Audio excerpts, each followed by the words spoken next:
Well, good morning, guys. We got the 1760 planter that we're gonna start going through. I said last time that it needs some upgrades just with down pressure because this thing sucks in no-till.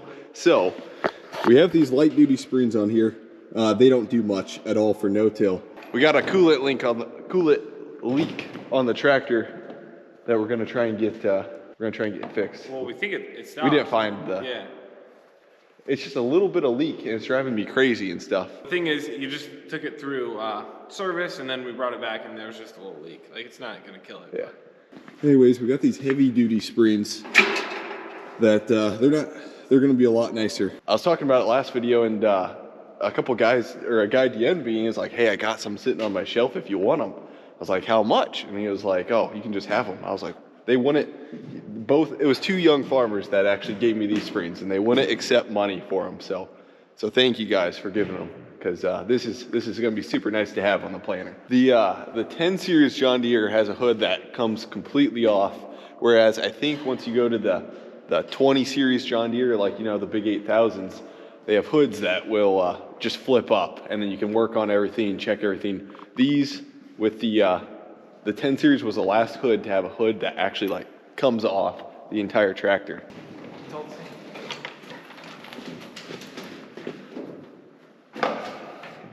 Got it. There you go.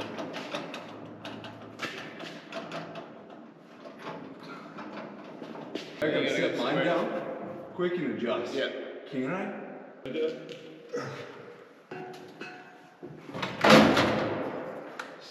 No, I just need those points gotta come out off to the side there. See how they're gonna just go through the engine?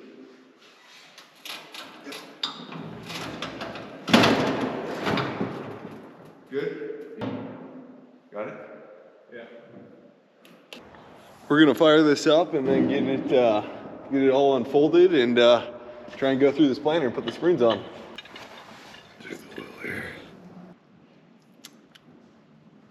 It's good.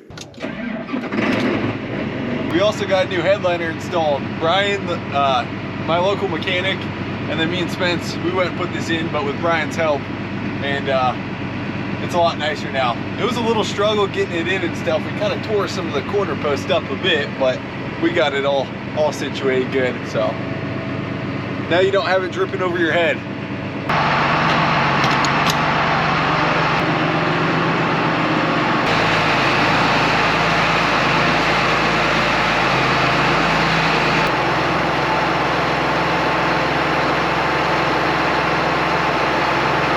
We got these heavy duty springs installed and they have 3 adjustable positions. So we can, right there. I'm not sure which is what yet. But I'll mess with those once I get the planter on. And then we got all the seed plates in those. So we're taking off these old springs out of here.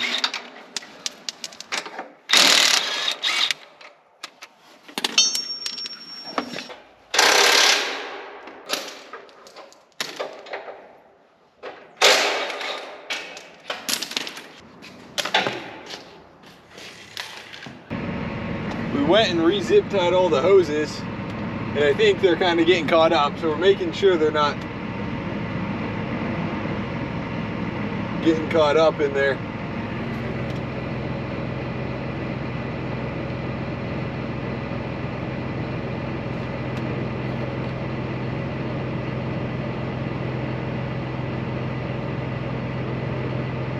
Oh. Okay, so I'm going around pulling off the disc openers here and measuring them, and then also we're going to measure the gap here. Well, one of the disc openers is pulled off, so there's no gap obviously, but we're going to measure the gap. I think it's supposed to be 2 inches here of these disc openers like touching, and then everything else is going to be open. And so what we'll do is pull shims as the disc blade wears. We should be able to pull shims. This is the first time I've ever done this, but pull these shims off here, and then these blades will be closer and closer together, so that way you still have your 2 inches of them touching, and then we'll put the shims on the outside of the blade just for storage. But I'm curious, because I never checked this last year, what are we These disc openers are not supposed to get below 14.5 inches. Okay, so what are they? 14 and 7/8. So we got a ways, and I think they come in 15 inches, so these aren't hardly worn. Okay. So these blades are gonna be good to go. I'll pull maybe one more off and we'll measure it and just see, make sure they're not worn uneven. These should be good to go. And then there should be a shim in there. Is there? Yeah, there is. Yep. So we got these back on, and we're supposed to have a less than 2-inch gap. 2.5. 2.5? Yep. It's a little below 2. Well, we got everything all greased up. Everything's ready like that. All the down pressure springs are good. We got the old ones taken off, and I got to pick up some scrapers during the week. Probably in the evening, I'll run to Deere quick and pick up some scrapers because we're missing 3 along there. And then I'll probably see you guys in a couple days once we put back on the scrapers. We got our scraper parts from Deere. These should work well.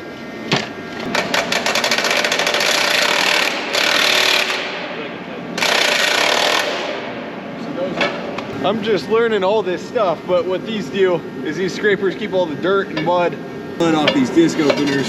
As the disc openers are going into the ground, if there gets mud and dirt, wet, sticky dirt, this slides along it and just scrapes all that off, so these can just stay clean and stuff. They're a little rusty right now because this had to sit outside, but that's just surface rust. Well, you can even tell the ones that were broken, they still had like little chunks of mud on here. Yeah, the ones that were broken had dirt all over these openers. Okay, we're gonna try and get this bird's nest out of here. We gotta pull off these.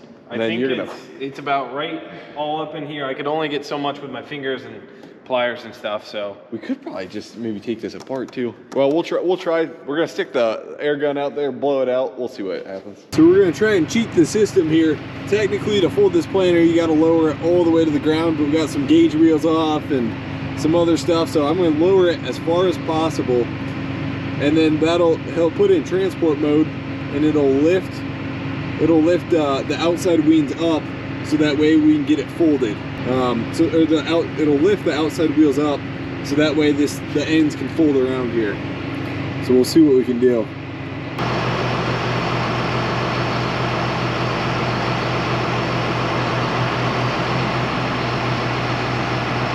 Wheels are barely off the ground now. That'll give us enough room to turn this planer around. Now I'm waiting for Spencer to realize he's got to pull the pins before I can do this.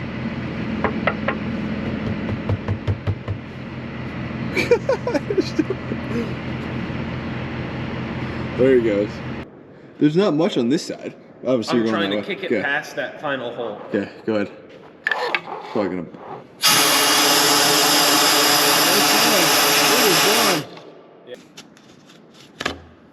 Well, here, it's right here. I'll pull this out and then you can.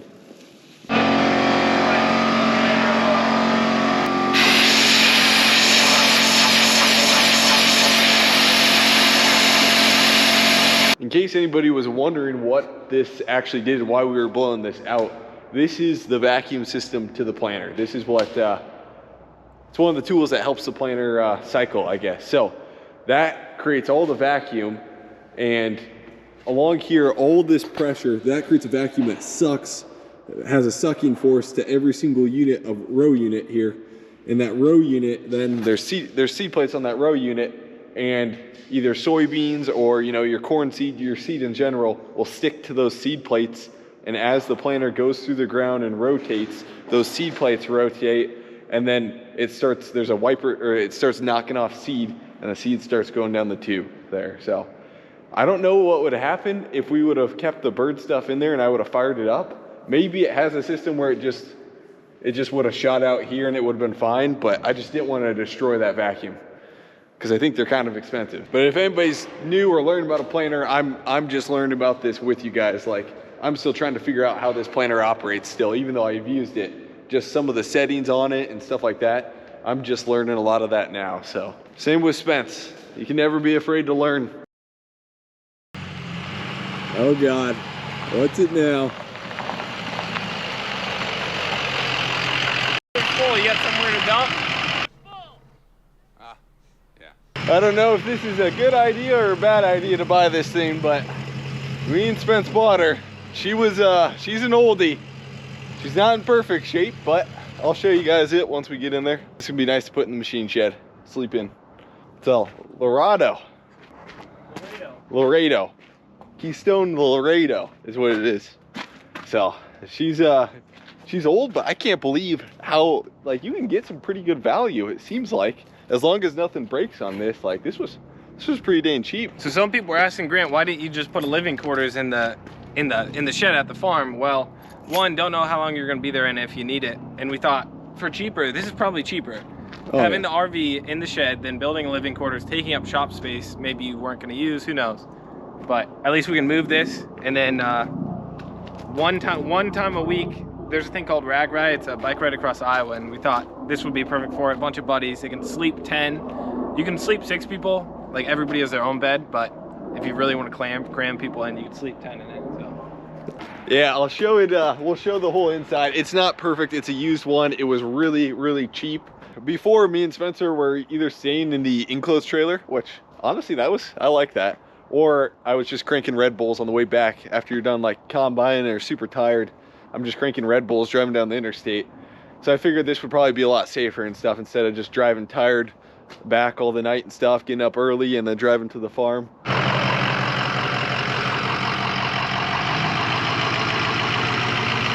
So we're around. I thought the enclosed trailer was big. This thing is giant compared to that. We had to take the fuel tank off of Spencer's truck, but I think we could have left it on actually. It seems to, you can crank these like super tight, it seems like. That's nice backing up. Yeah. Gosh, that's easy. I wanted to stay on the ground a little bit.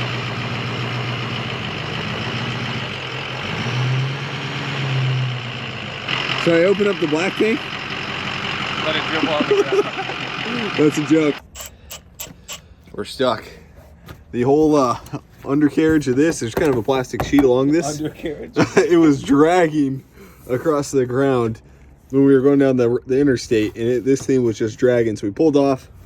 We're in a small town, awesome little hardware store. We're putting sheet metal screws all up it, so this whole under base doesn't just drag along the road. God. Yeah, it's just sheet metal. You should be good.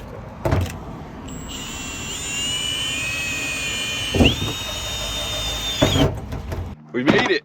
We made it here. Just one small hiccup down at the bottom here. So we got to do something. We just did a little patch job for now because this was dragging all the way underneath the camper. It was a little rough. Luckily we caught it. I'll show you guys inside there once we get it all unfolded. And next week, I actually just talked to a guy yesterday. Next week we're gonna put an eco tune on the 8310.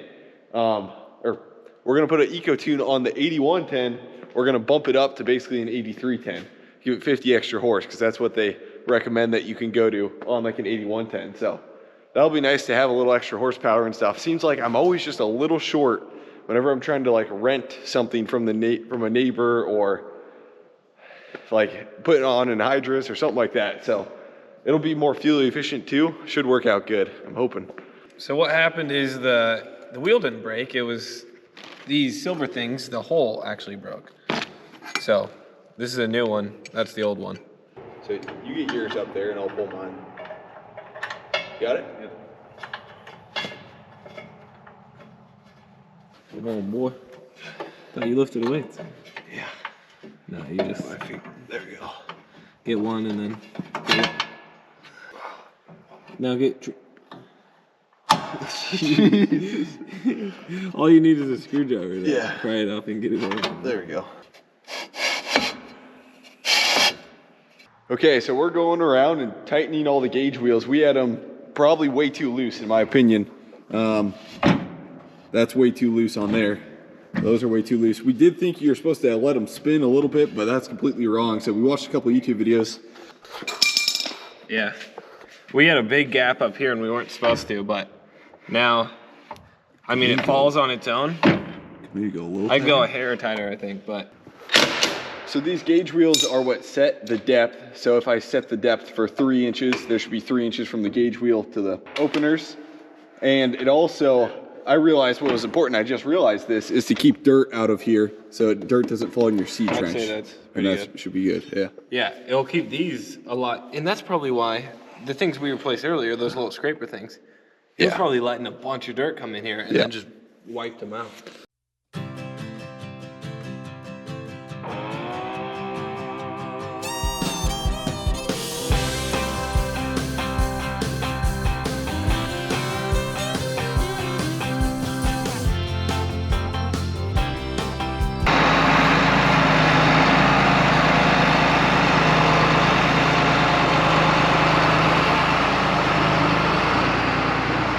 We're gonna try and move these rackings back so we can put the camper here. I actually got, when we put electricity in this building, because I knew I was gonna get a camper eventually, I actually got a 30 amp outlet right here for the camper. The only thing is the camper plug-in is in the back, so you gotta run the length of the camper, and it's gonna be a little weird because we're gonna have to like put the tongue of the camper right here. And you can't really get a truck right there, so. 3, 2, 1.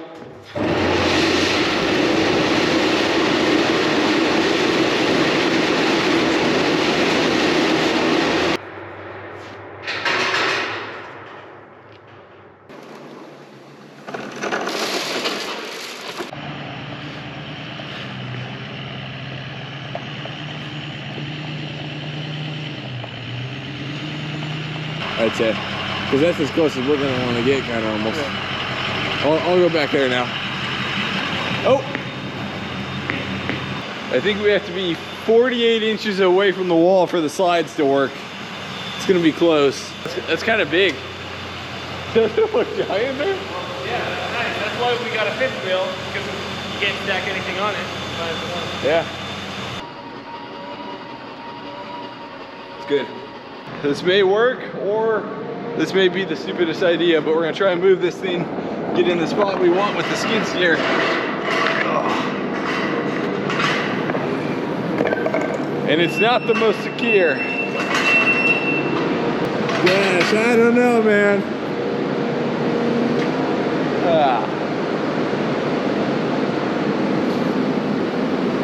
Level it out.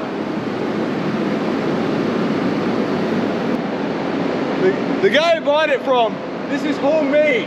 It's like completely homemade welded. I don't know if it's gonna hold that much weight. What are you gonna do? Just back the truck in. We can try it, but gosh darn.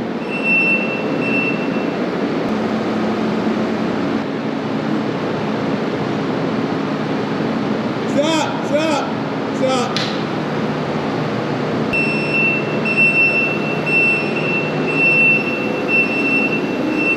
Sorry you guys didn't get to see any fun action of a pallet fork thing just breaking. That thing was bending like crazy. I just got to pull a Karen and we got to call it. We're gonna use the truck to just slide that thing over because I know that thing's gonna break off. That thing was made homemade by a guy just to use on his little garden tractor. Oh. That's all the room we had. It worked though. We have to run a 50 amp all the way back here up to here to get it to it. 50 amp to a 30 amp to a 30 amp outlet. It's nothing too fancy, but it'll do good. It'll do good. Anyway, so you can sleep 10 people. So for Ragbrai, we can put 3 people, 4 people up here. You can put this folds out to a couch. This goes out to a bed, or this folds out to a bed. This goes to a bed. And then you got a queen bed back here, and then shower, which is gonna be super nice. 2 bunks, and a queen bed back here. Anyways, guys, we're gonna take off. Seriously, thanks for watching.